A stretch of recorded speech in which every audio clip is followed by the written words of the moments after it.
Bienvenue à la chaîne Afrique Entrepreneur, la chaîne des entrepreneurs africains. Si vous êtes nouveau à la chaîne, je m'appelle Wuro Adoyi Chanyao. Dans la vidéo d'aujourd'hui, nous allons voir l'énoncé de solutions en utilisant l'exemple de la compagnie Housing Hub Zimbabwe. Si vous avez eu l'opportunité ou la chance de suivre la vidéo de la semaine passée, j'ai parlé de l'énoncé de problème et l'énoncé de problème avec aussi l'exemple de la compagnie Housing Hub Zimbabwe. Et je vais laisser le lien de cette vidéo en bas du titre de la vidéo d'aujourd'hui.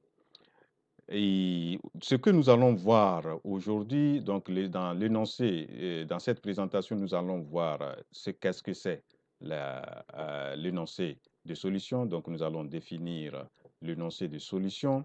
Nous allons donner les composantes de l'énoncé de la solution et aussi l'exemple de la compagnie Housing Hub Zimbabwe.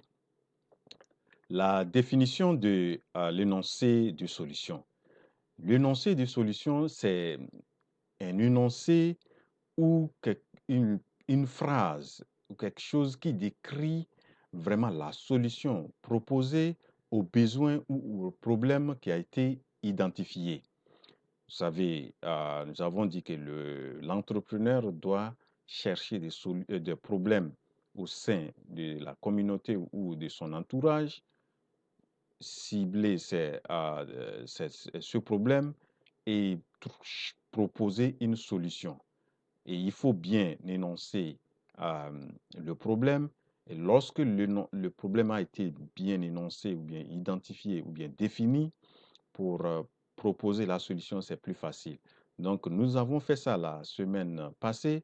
Donc, nous allons voir aujourd'hui l'énoncé du problème et comment ça doit se faire. Donc, comme définition, c'est un énoncé qui décrit la solution proposée aux besoins ou problèmes identifiés. Donc, nous avons dit aussi que l'entrepreneur essaie de trouver les solutions aux problèmes. Il essaie aussi de satisfaire les besoins qui sont les rencontrés par la population. Voilà. Donc, ça, c'est la définition de l'énoncé du problème.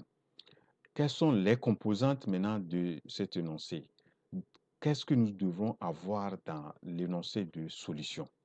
Donc, dans l'énoncé de la solution, on doit pouvoir trouver la solution proposée, la description du problème qui a été identifié, qui sont les utilisateurs de cette solution, c'est-à-dire les clients, la population cible, et aussi quels sont les résultats attendus ou souhaités. Voilà, donc ces éléments et quatre composantes ou ces quatre éléments doivent se retrouver dans l'énoncé de la solution. Donc ça, c'est les composantes. Maintenant, nous allons prendre l'exemple de la compagnie Housing Hub. Housing Hub, c'est quoi? C'est une compagnie qui a été créée, comme je l'avais bien indiqué dans la vidéo précédente, créée par l'étudiant Marvelous Nyangoro. Il a eu des problèmes pour chercher le logement hors de campus et en fonction des problèmes qui est général, les étudiants qui n'ont pas trouvé de logement au sein du campus, ils doivent chercher des logements hors campus. Ils rencontrent beaucoup de problèmes, ils sont grugés, ils dépensent beaucoup d'argent et en fonction de ces problèmes-là que Nyangoro a lancé l'entreprise de Housing Hub. Donc, il a posé le problème, donc que nous avons posé le noncé du problème de Housing Hub, donc le noncé de la solution de Housing Hub, la façon dont Nyangoro a présenté ça, si nous voulons vraiment mettre ça de façon bien énoncée, ça devrait être ceci. Voilà. Si une plateforme de fourniture de services en ligne offrant une recherche et une réservation transparente, sécurisée et facilement accessible de logements hors campus, c'est-à-dire qu'il faut que ces logements soient aussi décents et abordables. Lorsque ces services-là sont fournis, ou bien la plateforme-là est créée ou bien permet, est disponible, les étudiants zimbabwéens qui se sont vus refuser un hébergement ou un logement sur le campus économiseront beaucoup d'argent, ne seront plus stressés ou en colère et frustrés dans la recherche des dits logements. Bon, la phrase est longue, mais vous allez voir qu'il y a toutes ces composantes dans cette phrase-là.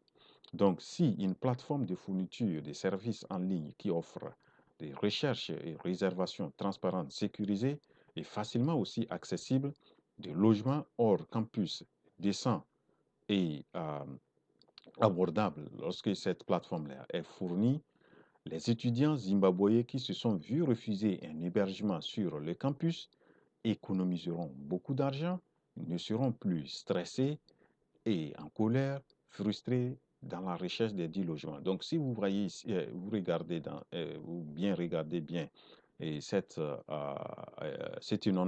énoncé, vous allez voir qu'il y a une solution qui a été proposée, c'est la plateforme de fourniture de services en ligne, qui offre quoi? Qui offre vraiment des recherches, des transparentes, sécurisées, des réservations, des logements et, donc, le problème, c'est que les étudiants ont problème de problème de recherche des logements hors campus. Voilà, donc ça, c'est un problème. Et quels sont ceux-là qui seront les utilisateurs de ces solutions? Ce sont les étudiants zimbabwéens qui se sont vus refuser logement au sein du campus. Et quels sont les résultats qui sont attendus? C'est qu'ils économisent de l'argent dans la recherche de ces logements, qu'ils ne soient plus stressés, en colère et frustrés. Voilà donc la façon donc comment on peut présenter un énoncé de façon captivante, c'est-à-dire qui peut vraiment avoir du sens, qui peut vraiment permettre avec